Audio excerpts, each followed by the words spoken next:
오늘 하나님 말씀은 사도행전 1장 12절에서 26절까지 말씀입니다.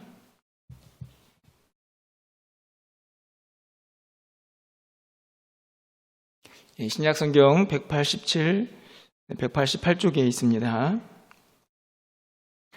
사도행전 1장 12절에서 26절까지 말씀을 한 절씩 교독하고 마지막 절은 함께 읽겠습니다. 제자들이 감람원이라 하는 산으로부터 예루살렘에 돌아오니 이 산은 예루살렘에서 가까워 안식일에 가기 알맞은 길이라.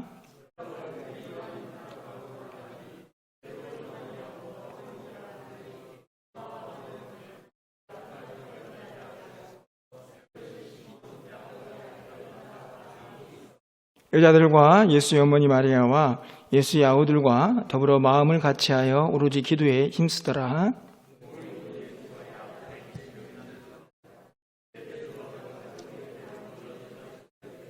형제들아, 성령이 다윗의 입을 통하여 예수 잡는 자들의 길잡이가 된 유다를 가리켜 미리 말씀하신 성경이 응하였으니 마땅하도다.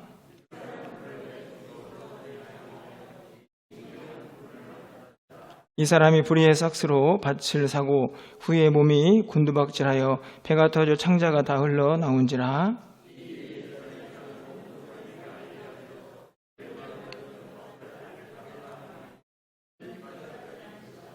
시편에 기록하였으되 그의 거처를 황폐하게 하시며 거기 거하는 자가 없게 하소서 하였고, 또 일렀으되 그의 직분을 타인이 취하게 하소서 하였도다.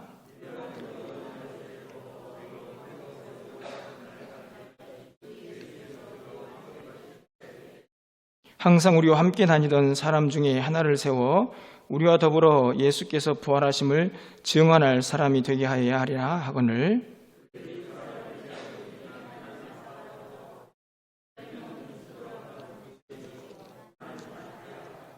그들이 기도하여 이르되 무슨 사람의 마음을 아시는 주여, 이 두 사람 중에 누가 주님께 택하신 바 되어?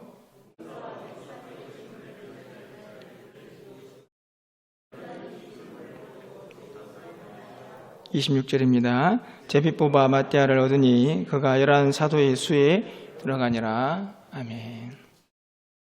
할렐루야. 고난 주간을 열심히 보내고 있는 우리 성도님들, 또 수요일에 나오셔서 감사하고 또 환영합니다. 어떻게 고난 주간을 의미 있게 잘 보내고 계시나요? 하나님이 기뻐하실 만한 그런 고난 주간을 우리 모두가 보내었으면 하는 바람이 있습니다.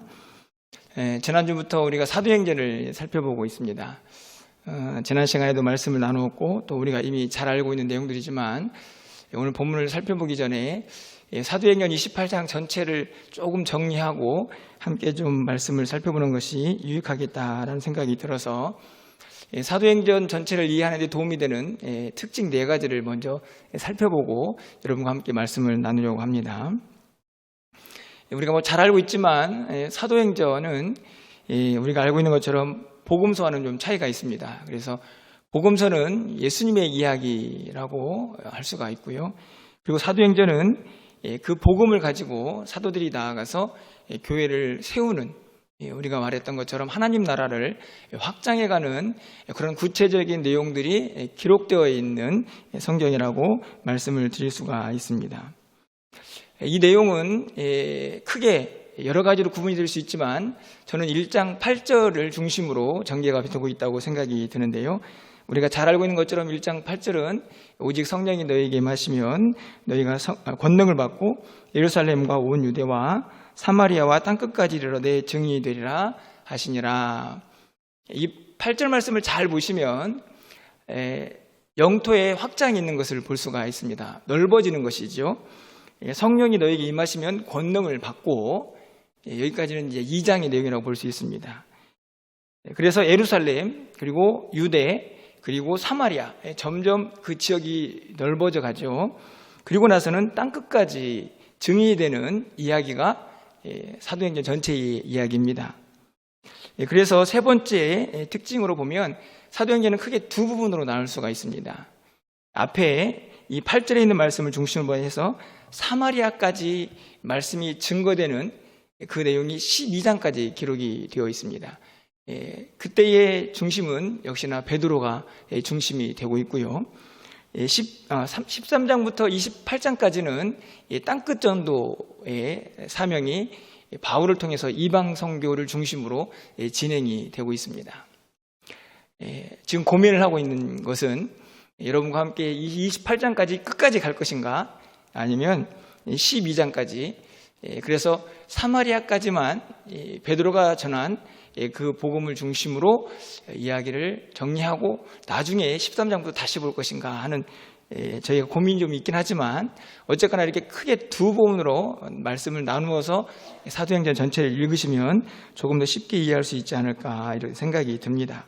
네 번째로는 이 사도행전 전체는 성령과 말씀, 복음의 역사다라고 정리할 수가 있습니다. 그래서 여러분들 읽다 보면 성령의 인도하심을 따라서 사도들이 움직이는 것을 볼 수가 있고, 그리고 가는 곳곳마다 말씀의 역사, 충만한 복음의 역사가 일어나는 것을 발견할 수가 있습니다. 이렇게 네 가지 특징을 가지고 여러분들이 사도행전 전체를 읽으시면 조금 더 쉽게 이해할 수 있지 않을까, 이런 생각이 드는데요. 1장 전체의 내용을 좀 살펴보려고 합니다. 저는 지금 12절부터 말씀을 읽었는데, 지난 시간에 살펴봤던 1절부터 11절까지의 말씀에는 크게 두 가지 이야기가 기록이 되어 있습니다. 하나는 예수님의 당부죠. 두 가지 당부가 기록이 되어 있는데, 하나는 예루살렘을 떠나지 말고 그곳에서 하나님이 약속하신 것을 기다려라 하는 것과, 성령 충만을 받아서 권능을 받고 내 증인이 되라 하는 당부가 두 가지가 기록이 되어 있습니다. 그리고 예수님이 승천하시는 모습이 후반부에 기록이 되어 있습니다. 그것이 이제 지난 시간에 살펴봤던 11절까지 말씀이고요. 오늘 저와 여러분은 12절부터 26절까지 말씀을 살펴봐야 하는데, 오늘 본문도 저는 개인적으로 크게 두 부분으로 나눌 수 있다고 생각이 듭니다. 12절부터 14절까지 말씀에 기다려라 하는 말씀에 순종하면서 사람들이 함께 기도했던 모습이 14절까지 기록이 되어 있고, 그리고 15절부터 26절까지는 예수님을 판 가룟 유다를 대신해서 마띠아라는 사도를 그 11수에 합류시키는, 더하는 그런 기록이 오늘 본문에 기록이 되어 있습니다. 전체적으로 1장 전체를 좀 간단히 살펴보고 또 사도행전 전체를 좀 살펴보았는데요. 머릿속에 좀 꼭 기억하시고 말씀을 계속 이어갔으면 좋겠다, 이런 생각이 듭니다. 자, 그러면 오늘 12절 말씀의 첫 번째 부분인 14절까지 오로지 기도하기에 힘썼던 사람들의 모습을 좀 함께 살펴보려고 합니다. 여러분, 이 사도행전 1장으로 좀 한번 가서 여러분이 그곳에 서 있다고 한번 생각해 보십시오. 지금 제자들과 많은 성도들이 예수님께서 하늘로 승천하시는 모습을 보고 이제 한 곳에 모였습니다. 어떤 마음이 들었을까요? 여러분 같으면 함께 하셨던 예수님이 하늘로 승천하시는 모습을 보았습니다. 어떤 마음으로 함께 모였을까? 아주 복잡하고 다양한 마음이 있었을 것 같은데요. 그런 마음이 기록이 되어 있지는 않아서 추측은 할 수 없습니다. 하지만 분명한 것 한 가지가 있습니다. 이들에게 예수님께서 당부한 것이 있었죠. 그게 무엇입니까? 4절 말씀입니다. 여러분 4절 말씀을 좀 가서 보시면, 사도와 함께 모이사 그들에게 분부하여 이르시되 예루살렘을 떠나지 말고 내게서 들은 바 아버지께서 약속하신 것을 기다리라. 어떤 마음으로 지금 그들이 모여 있는지는 알 수 없지만 그들은 분명히 이 약속, 이 예수님의 이 말씀, 이 당부를 기억했을 것입니다. 떠나지 말고 하나님이 약속하신 것을 기다려라. 그렇게 기다리는 자들이 뭘 하고 있습니까? 오늘 14절 말씀이죠. 우리 14절 말씀은 함께 좀 읽어보도록 하겠습니다. 14절입니다. 여자들과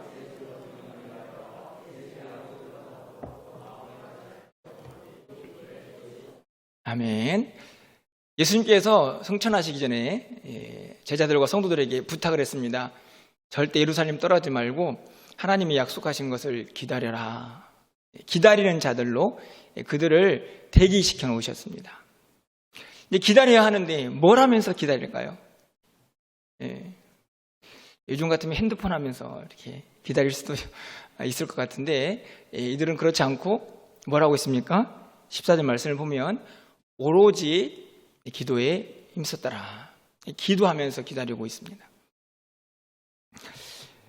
대략 120명 정도다라고 그 다락방에 모인 사람의 숫자도 성경이 기록을 하고 있네요. 여러분, 왜 기다리는 자들은 기도를 해야 할까요? 여러분 어떻게 생각하십니까? 기다려라. 그래서 모여서 기다리고 있는데 그들이 했던 아주 중요한 행동 중에 하나는 마음을 다해서 기도하는 것이었습니다. 기도에 힘썼다라고 말하는 것을 보면 대충 그냥 앉아서 있다가 흩어지는 정도가 아니고 매우 간절하게 기도했던 것을 우리가 기억할 수가 있는데요. 기다리는 자들은 기도했다. 이 공식을 좀 잘 생각해 보면 그동안에 예수님께서 우리에게 가르쳐 주신 많은 내용들과 잘 연결이 되어 있습니다. 왜 그러냐 하면 기도하는 자는 깨어있는 자이기 때문이죠. 기도하는 자는 깨어 있습니다. 그래서 기다리는 자는 어떻게 기다려야 합니까? 깨어서 기다려야죠. 그 약속하신 것을 붙들고 깨어서 기다려야 하는데 그 방법이 기도하는 것입니다. 마태복음 26장 41절 말씀에 보면 예수님께서 제자들에게 시험에 들지 않게 깨어 기도하라. 깨어 기도하라. 기도하면 깨어 있고 깨어 있으면 기도하는 것입니다. 이 기다리는 자들의 전형적인 삶의 모습이죠. 누가복음 21장 36절에서도 이렇게 기록하죠. 이러므로 너희는 장차 올 이 모든 일을 능히 피하고 인자 앞에 서도록 항상 기도하며 깨어 있으라. 기도하며 깨어 있습니다. 기다리는 자들은 기도하면서 깨어 있는 것이죠. 그 기다리면서 약속하신 것을 받기 위해서 항상 깨어 있는 사람들입니다. 골로새서 4장 2절에서도 기도를 계속하고 기도에 감사함으로 깨어 있으라라고 바울이 이야기합니다. 깨어 있는 것과 기도하는 것이 항상 연결이 되어 있죠. 에베소 6장 18절 말씀에도 보면 모든 기도와 간구를 하되 항상 성령 안에서 기도하고 이를 위하여 깨어 구하기를 항상 힘쓰며 여러 성도를 위하여 구하라. 여기서도 구하는 것, 기도하는 것이 깨어 있는 것과 연관되어 있습니다. 매우 간단한 공식입니다. 기다리는 자는 깨어 있어야 하는데 그 깨어 있는 아주 중요한 성도의 모습은 기도하는 것입니다. 기도하면 깨어 있게 되는 것이고 깨어 있는 사람에게 하나님께서 약속하신 그것을 얻게 하는 은혜가 임하게 되는 것이죠. 제가 고난주간 새벽 기도를 하고 있습니다. 제가 언젠가도 말씀을 드렸지만 그 앞에다가 특별이라는 단어를 무진장 넣고 싶은 마음이 제 안에 있습니다. 고난주간 특별 새벽 기도회. 그래서 이번 새벽 기도회는 특별합니다 라고 말하고 싶은데 사실 특별하지 않습니다. 왜 그럴까요? 기도는 그냥 성도들이 항상 깨어 있어야 할 우리의 삶의 연속이기 때문에 그렇습니다. 그래서 특별이라는 단어를 엄청나게 쓰고 싶지만 쓸 수 없는, 쓰지 않는 제 마음을 여러분들이 이해하실지 잘 모르겠습니다. 기다리는 자, 기다려라. 그들은 모였습니다. 그리고 기도했습니다. 힘썼습니다. 왜냐하면 그렇게 깨어 있어야 했기 때문이죠. 우리가 고난주간 새벽 기도회를 하는 여러 가지 이유가 있겠지만 그 중에 하나는 적어도 이 주간은 우리가 기도에 참석하면서 깨어 있을 수 있기 때문입니다. 그런데 여러분, 그들은 기도하면서요, 어떤 기도를 했을까요? 기도의 내용을 한번 추측해 볼까요? 어떤 기도를 했을까요, 여러분? 앉아가지고 다 모여서 120명이 각자의 기도, 우리 집에 이런 문제가 있는데 해결해 주세요. 저에게 건강 주셔야 됩니다. 물질 주셔야 됩니다. 이런 기도도 물론 했을지 모르겠지만 오늘 본문에 있는 내용들을 잘 종합해 보면 그 중에 아주 강력한 핵심적인 내용 하나가 발견이 됩니다. 그것은 뭐냐 하면 성령의 충만함입니다. 여러분 8절 아까도 봤지만요, 한번 다시 가서 보시면 오직 성령이 너희에게 임하시면 너희가 권능을 받고 내 증인이 되리라. 두 번째 당부입니다. 증인이 되어야 한다. 예수님의 말씀이죠. 이제 앞으로는 너희가 증인이 되어야 한다. 왜냐하면 예수님이 승천하셨으니까 그 일을 이제 제자들이 감당을 해야 하는데 그러기에 앞서서 반드시 필요한 것이 있습니다. 무엇입니까? 성령을 통해서 권능을 받아야 합니다. 성령 충만함을 통하여 능력 받아야 증인이 된다. 그럼 모여서 뭘 기도했을까요? 성령 충만하게 해달라고 기도하지 않았겠습니까? 그래서 여러분 2장에 바로 이어지는 말씀에서 오순절 성령 충만 사건이 일어나게 되는 것입니다. 저는 오늘 본문에 있는 오늘 이 기도에 오로지 힘썼던 이들의 모습과 무관하지 않다고 생각이 듭니다. 깨어서 기도하며 성령 충만을 구하는 것이죠. 여러분, 사도행전을 누가 썼다고 지난 시간에 말씀을 들었나요? 누가가 썼습니다.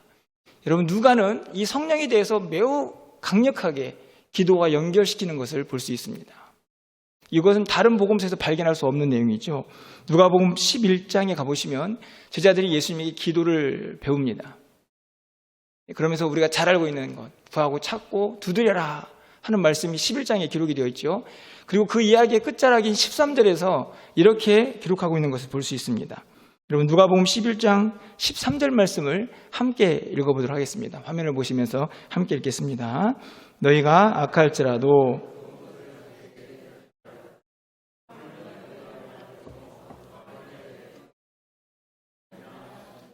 아멘. 제가 자주 말씀드린 본문입니다. 구하고 찾고 두드려라. 너무나 잘 알고 있는 말씀인데요. 그 말씀의 끝자락에서 무엇을 구하고 찾고 두드려야 하는지를 누가는 분명하게 지적을 하죠. 성령입니다. 아버지께서 좋은 것 주실 것이다.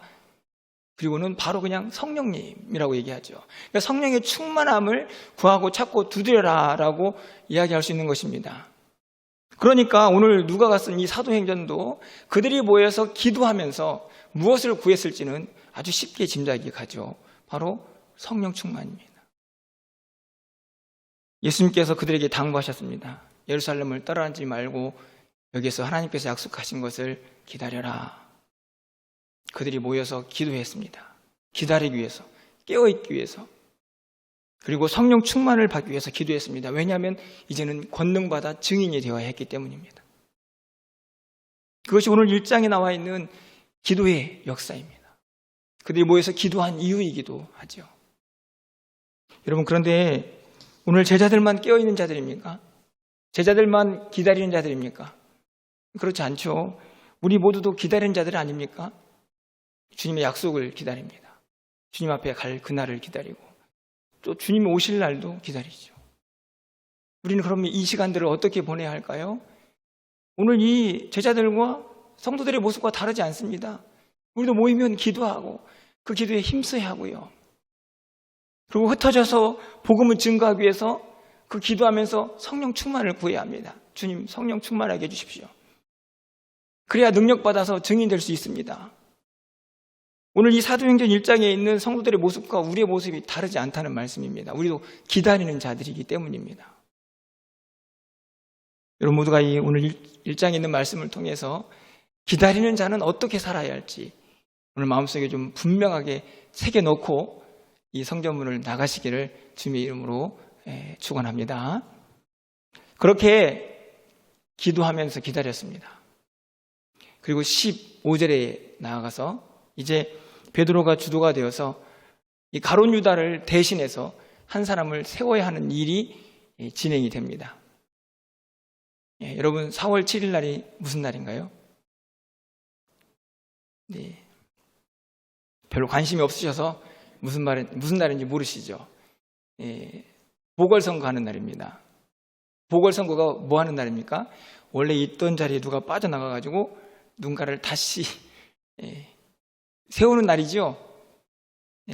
제가 이 말씀을 드린 이유는 지금 베드로가 보궐선거 하고 있는 것입니다. 누가 빠져나간 자리요? 가룟 유다가 빠져나간 자리. 대신 누구를 세워야 한다 하는 이야기를 지금 120명 앞에서 베드로가 주도해가지고 진행을 하는 겁니다. 그러면서 쭉 나오는 이야기, 가룟 유다가 어떻게 예수님을 배반하고 또 이런 이야기, 저런 이야기가 나오지 않습니까? 그 이야기의 핵심은 말씀대로 이루어졌다 하는 것이 그 이야기의 핵심인데요. 제가 이 가룟 유다의 배신에 대해서 신학적인 이야기를 오늘 이 밤에 깊게 할 생각은 별로 없습니다. 그런데 오늘 본문에서 이 가룟 유다의 배신에서 한 가지 여러분과 꼭 나누고 싶은 말씀이 있습니다. 바로 25절 하반절에 있는 말씀인데요.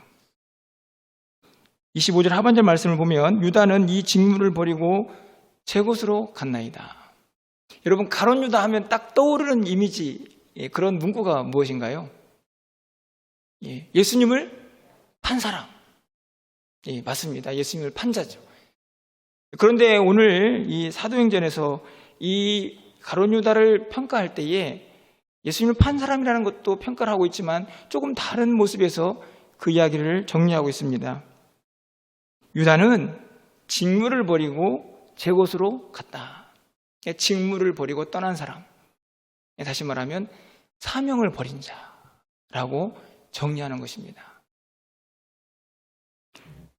예수님을 판 자, 이거는 우리가 이미 너무나 잘 알고 있는 가룟 유다의 별칭 같은 이름이죠. 그런데 저는 오늘 우리의 가슴을 더 아프게 하는 것은 바로 사명을 버린 자라는 이 문구입니다.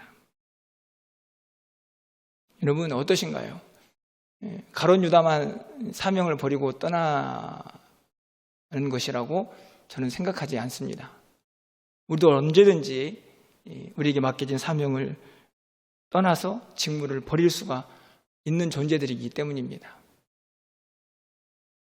물론 계속해서 떠나 있지는 않을 수 있겠지만 순간순간 내가 가지고 있는 사명들을 놓아버리고 그렇게 주님 곁에서 떠나는 경우들이 종종 우리에게 얼마든지 일어날 수 있다는 말씀입니다. 여러분의 예를 드는 것보다 제 자신의 이야기를 예를 드는 것이 훨씬 더 덕이 되지 않을까 생각이 드는데요. 이 담임 목사의 자리, 저는 제가 직분을 가지고 있지만 그 이름을 가지고 있지만 얼마든지 사명을 벌릴 수 있다라는 생각을 항상 하고 삽니다. 여러분, 제가 오늘 점심에 뭐 한 줄 아십니까? 아무도 모르시죠? 아무도 모릅니다. 이 말은 무슨 이야기냐면 제가 여러분 아무도 모르게 뭔가를 할 수 있는 자리에 있는 사람이라는 것입니다. 사실은 교회 일이라는 것이 그렇습니다. 여러분도 잘 알고 있겠지만 하려고 하면 끝도 없고요. 하지 않으려고 하면 얼마든지 쉽게 일할 수 있는 곳이 교회입니다. 여러분도 마찬가지시죠. 여러분이 가지고 있는 직분들이 있습니다. 이런저런 직분들이 있죠. 그 직분들을 정말 하려고 하면 끝도 없이 해야 하고 그냥 직분만 가지고 아무것도 안 하고자 마음먹으면 아무것도 안 하고 지나갈 수 있습니다. 저도 마찬가지입니다. 저는 더 위험한 사람인 것은 저를 간섭할 사람이 별로 없다는 겁니다. 여러분, 제가 점심에 뭐 한지 아무도 모르시지 않습니까? 그렇다고 딴짓한 것은 아니고 우양실에서 열심히 말씀을 준비했는데요. 그러니까 제 스스로가 그것을 통제하지 않으면 얼마든지 사명을 떠나버릴 수 있는 위치에 제가 있듯이 우리 모두가 항상 그곳에 있습니다. 얼마든지 또 다른 모습의 가룟 유다가 될 수 있다는 말씀이죠. 여러분, 목사이기 전에 그냥 한 명의 성도라고 생각해 보십시오. 이 땅에서 거룩한 하나님의 백성으로 구별되어 부름을 받지 않았습니까? 그런데 언제든지 우리는 이 성도의 사명을 내팽개치고 주님 곁을 떠나버리면서 세상과 그렇게 차이 없이 살아갈 수 있는 존재들이라는 것을 우리가 결코 잊어서는 안 된다는 말씀입니다. 가룟 유다는 직무를 버리고 제 곳으로 가버렸습니다. 어찌 보면 예수님을 판 것보다 제자들에게는 더 슬픈 일이 아니었을까 하는 생각이 들 만큼 누가는 그의 또 다른 모습을 분명하게 기록하고 있는 것이죠. 어찌 보면 우리가 깨어서 기도해야 하는 이유도 마찬가지라고 생각이 듭니다. 사명을 감당하기 위해서, 그 사명 버리지 않기 위해서 능력이 필요한데 기도해야 하는 것이죠. 그렇게 해서 가룟 유다를 대신해서 제비를 뽑아가지고 누가 됐습니까? 마띠아가 됐습니다. 그런데 저는 늘 생각할 때마다 왜 굳이 한 명을 더 추가했을까? 여러분 그런 생각 안 드십니까? 지금 이제 12명에서 1명 빠져가지고 11명인데 11명이면 충분히 주님이 말씀하신 그 일들을 잘 감당할 수 있을 것 같은데 굳이 이렇게 모여가지고 한 명 더 보궐선 가듯이 세워야 할까 하는 생각이 종종 들지 않습니까? 저는 그렇습니다. 그런데 왜 굳이 한 명을 세운 것일까요? 물론 12이라는 숫자에 조금 더 관심을 갖게 되면 그게 뭐 완전수니까 뭐 이런 이야기도 할 수 있겠지만 저는 또 다른 이유가 있다고 생각이 드는데요. 그건 다른 것이 아니고 사람이 필요했던 것입니다. 사람이. 여러분, 주님의 일은 누가 감당합니까? 네, 주님이 감당하십니까? 맞습니다. 주님이 감당하시죠. 하지만 사람을 통해서 하십니다. 그래서 사람을 세워야 했던 것이죠. 여러분, 바로 이어지는 2장에서 다음 주에 살펴보겠지만 성령 충만 사건이 일어나죠. 아니, 그냥 성령님이 알아서 다 해버리시지 왜 120분들에게 성령 충만을 부어주셔가지고 그들 나가서 복음을 전하게 합니까? 왜냐하면 사람과 함께 일하시는 우리 하나님의 모습을 우리가 살펴볼 수가 있습니다. 사람을 뽑아서 성령님과 함께 일하고 하나님 나라를 확장하는 일에 하나님께서 사람을 사용하시기를 원하시는 것이죠. 그래서 어찌 보면 11명으로도 충분하지만 굳이 한 명을 더 세우는 것입니다. 사람이 필요했기 때문에, 일꾼이 필요했기 때문에. 무슨 일 하라고 뽑았습니까? 22절 중반쯤에 가보시면 이렇게 기록이 되어 있습니다. 우리와 더불어 예수께서 부활하심을 증언할 사람이 되게 하여야 하리라. 예수님의 부활하심을 증언할 사람. 8절의 말씀과 다르지 않습니까? 내 증인이 되리라. 주님이 말씀하셨습니다. 그래서 증인될 사람을 한 명 더 뽑아야 했던 것이죠. 열심히 주님과 함께 일하면서 쫓아다녔던 그 사람들 중에서 정말 증인이 될 만한 사람, 주님의 능력을 경험하고 함께했던 그 사람 중에서 한 명을 뽑아서 그 일을 맡겨야 했습니다. 여러분, 하나님 나라는 일꾼이 차고 넘칠까요? 부족할까요? 어떠십니까? 하나님 나라는 일꾼이 막 차고 넘칠까요? 부족할까요? 이 질문을 제가 너무 어렵게 드렸나 봅니다. 답을 가르쳐 드리겠습니다. 누가복음 10장 2절 말씀 화면을 통해서 우리 마지막으로 좀 함께 읽어보도록 하겠습니다. 제가 한 질문의 답입니다. 함께 읽겠습니다. 이르시되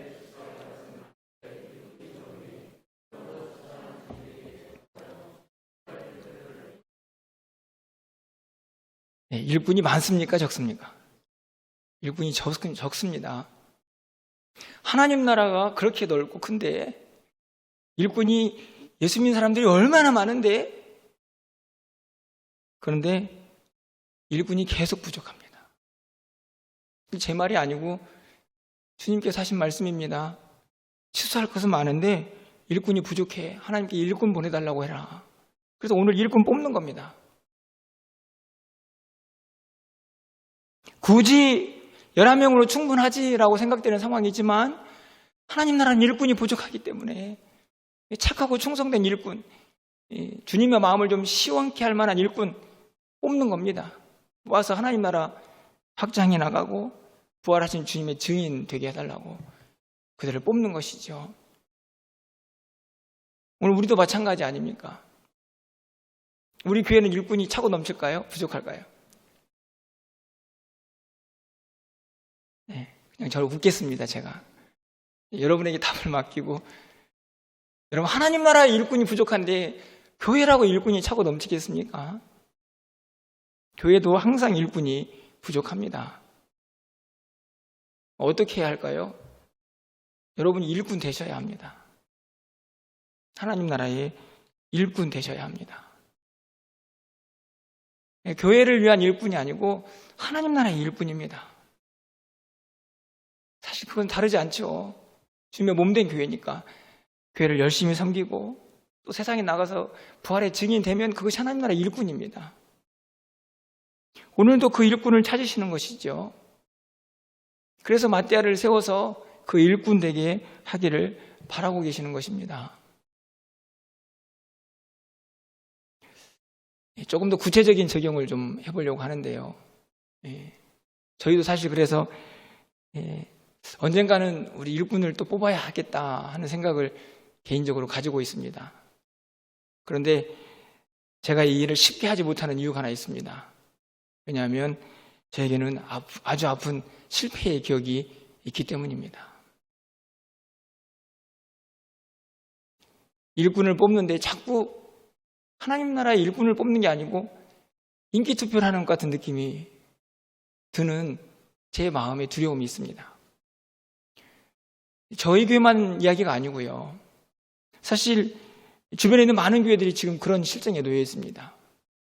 20, 30명씩 후보로 나오는데 거기서 막 한두 명 겨우 되고. 여러분, 흠없는 자를 일꾼으로 주님이 세우실까요? 그러면 하나님 나라의 일꾼은 한 명도 없을 겁니다. 그러니까 우리가 만약에 교회에서 일꾼을 뽑읍시다 하는데 야, 저 사람은 저래서 안 되고 저 사람은 저래서 안 되고 만약에 그런 식으로 일꾼을 뽑는다고 하면 절대로 일꾼을 뽑을 수 없을 것입니다. 오히려 반대지요. 흠이 있어도 저 사람에게 저런 장점이 있다고 하면 일꾼으로 뽑아가지고 그 일을 할 수 있도록 맡겨서 한 사람 한 사람 그 일꾼들이 쌓이면 하나님 나라의 일이 이루어지는 것입니다. 제가 미리 이런 말씀을 드리는 이유는 나중에 언젠가 우리가 일꾼을 뽑게 됐을 때 그때는 제발 여러분 인기 투표하지 마시고 일꾼을 뽑아달라는 부탁을 미리 드리기 위해서입니다. 그때 가서 또 이야기하면 이런저런 이야기가 나올 수 있기 때문에 아주 먼 언제 있을지 모르지만 아직 공고도 되어 있지 않은 상황에서 여러분에게 꼭 부탁을 드립니다. 일꾼을 뽑아주십시오. 흠없는 자가 아니고 야, 저 사람의 저런 모습은 하나님이 쓰실만해 라고 생각이 들면 꼭 뽑아주셔가지고 하나님 나라의 일꾼 그렇지 않아도 부족한데 내가 하지 않는다면 당신이라도 하십시오 라고 하는 마음으로 그렇게 좀 일꾼들을 많이 뽑아주시기를 부탁을 드립니다. 그리고 여러분이 일꾼 되시기를 부탁드립니다. 말씀을 맺으려고 합니다. 여러분, 오늘 본문에 있는 말씀은 제가 크게 두 가지로 말씀을 드렸습니다. 기도하는 사람들, 그리고 또 직문을 떠나버린 가룟 유다를 대신해서 또 다른 일꾼을 뽑고 있는 이들의 모습을 제가 말씀을 드렸는데요. 저는 이 전체적인 모습, 이야기가 절대로 구별되어 있다고 생각하지 않습니다. 여러분, 오늘 본문에서 기도로 시작했던 그들이 오로지 모여서 기도에 힘썼던 그들이요, 오늘 사람을 뽑을 때에도 어떻게 합니까? 여러분 24절 말씀이죠. 그들이 기도하여 이르되, 그들은 기도로 또 사람을 뽑지 않습니까? 그러니까 일꾼을 뽑는 일도, 성령의 권능을 받아서 주님의 증인되는 일도, 주님을 기다리는 것도, 하나님이 약속하신 것을 기다리는 일도, 깨어있는 것도 무엇에서 출발합니까? 기도로 출발하는 것입니다. 간절히 바라기는 오늘 이 말씀을 좀 잘 기억하셔서 우리 모두가 여러분 깨어서 기도하시고, 기도하실 때에는 무엇보다도 성령의 권능, 성령의 충만함을 여러분이 구하셔서 그 능력받아 주께서 맡긴 이 부활의 산 증인되는 그 일에 우리 모두가 쓰임을 받고 그것을 통해서 하나님 나라가 더욱더 확장되어 가고 주님의 몸된 교회는 더 튼튼히 세워져 갈 수 있는 그런 놀라운 역사가 저와 여러분의 삶 가운데 또 우리 교회 가운데 이루어지는 귀한 은혜가 넘쳐나기를 주님의 이름으로 간절히 축원합니다.